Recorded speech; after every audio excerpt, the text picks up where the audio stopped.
Hey there, Jerry Audet again, surfcastersjournal.com. Check us out. I am the managing editor of said publication. This is a 4-part series. This is video number 4, reviewing some surf rods, giving you my thoughts about surf rods. In this video, we are going to review the Daiwa Tournament Ballistic.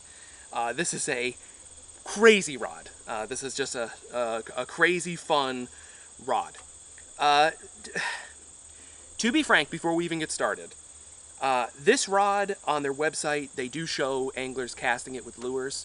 You could work a lure with this, and I'll get to that a little bit later, but really this is a bait rod. I would consider this a chunking rod. You don't necessarily have to use chunks. It would definitely cast weight plus shrimp or cut bait, sand fleas, mole crabs, any of that stuff. But it's really, in my mind, designed to be fishing bait with pyramid sinkers or egg sinkers or something like that. It is 13 foot 3 inches long. This model specifically, get ready for this, is TNMT SF13 HFS-G. This is the 2 to 10 ounce model. It is the lightest in the series of 3 rods. Now you can buy this as a blank, or you can buy this fully built. The blank is phenomenal, but fully built is also very beautiful. Now, I said no lures, right? Well, in the video you might notice we're casting a lure, and the reason we did that was because this thing weighs 10 ounces. This is a Hellhound glider, and as you can see, it's big, dumb, unaerodynamic thing, and that's what's casting pyramid sinker and bait is really like. Now, we didn't want to get bait and go through the whole thing while we were actually just doing the test casting, but we wanted something that was similar, so that's why we chose to cast this. What we found as we were casting this was, and you'll see my reaction in the casting part, you could totally work this lure or another lure with this rod. Unlike a lot of other rods designed for bait, because again, I think that's what this is primarily for, this has a really nice soft tip. And that tip allows you to really work a lure, and you could do a variety of lures with it. You could work, pencil poppers or a big spook, or, I don't know why you'd want to do this necessarily, but you could definitely, fish any of the typical surf lures, including anything that's pretty aerodynamic. It does a very good job with that. So, again, I primarily think this would appeal to bunker chunkers, shark guys, if you're looking for big stripers, sharks, rays, also down south, if you're a red fisherman and you're fishing in like the nor'easters in the winter and you got to huck out, 8 and bait, this thing will do it all day long. Frankly, I think the 2 ounces is a bit ambitious. It's rated 2 to 10. The 10, no problem. This is 10 ounces. We weren't stressing the rod at all by casting this. I think it could handle more. 2 ounces is probably a little bit low.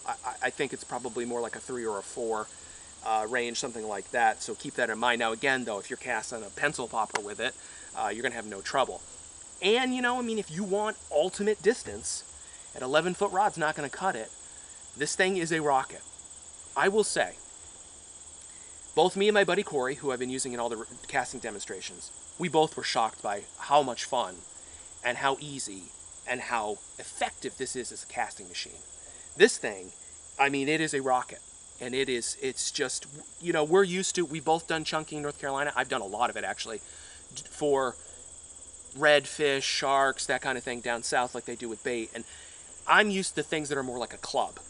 And you need the power to get it out there, but they're not very sensitive. They don't feel like a surf rod. They feel like a chunking rod. This feels like a plugging rod. The way it performs, the way it feels when you're fishing with it, feels a lot more similar to like a traditional plugging rod.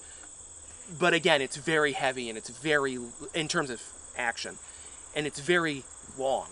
So I don't know if I would want to be fishing a lure with it all night. It can get a bit fatiguing. Honestly, we fished it with a Van Staal 250 because that's my go-to reel. That's the smallest I would want to go. Really, a 275 or a 300 Van Staal would be more appropriate. They sent us this Saltus to test with it. This is an 8,000.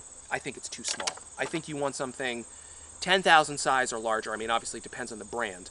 but I would want something big. You know, this is a 14,000 size Shimano, and I would say that this is probably much more appropriate for this. So, you know, a lot of you guys who use Saragosas or Saltists, you're going to want to go up. 8,000 is not big enough. I don't think, personally. Could you fish it? Yes. I mean, we had no trouble casting with the Van Salt 250, but the Van Salt 250 is actually quite a bit bigger than the Saltist 8,000. It's honestly a lot closer to the 14 size Shimano. So, brass tacks, who is this for? Who would like this rod? I think if you're a chunker, I think if you're someone who fishes for sharks, I think if you're someone who uses pyramid sinkers with like a high-low rig or a Carolina rig for redfish or stripers or anything else where you have to cast a 5-6 ounce sinker, even if your bait only weighs a half an ounce, you're going to really like this. The action is just right. I would definitely put it in moderate fast. It's not a fast rod. It's sensitive. It's not a club.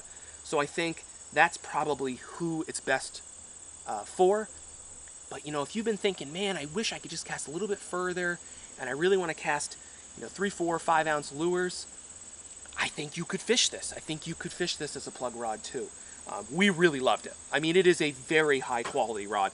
The reel seat's remarkable. It's a beautiful rod, which again, I said I don't really care about that, and I really don't. But it is kind of fancy, as I will put it. I mean, it's really well built. It has really nice hardware. Highly recommended for the price. I don't think that there's a lot of other options from a factory rod that are this nice for this price that perform this well. I mean, we really were very, very happy with its performance across the board. So again, another rod highly recommended. I hope you like this series. We're going to cast the rod now. If you want more stuff like this, leave a comment below. We'd like to do more reel reviews, more rod reviews. We want to bring more video content to you, so let us know. Now check out the casting.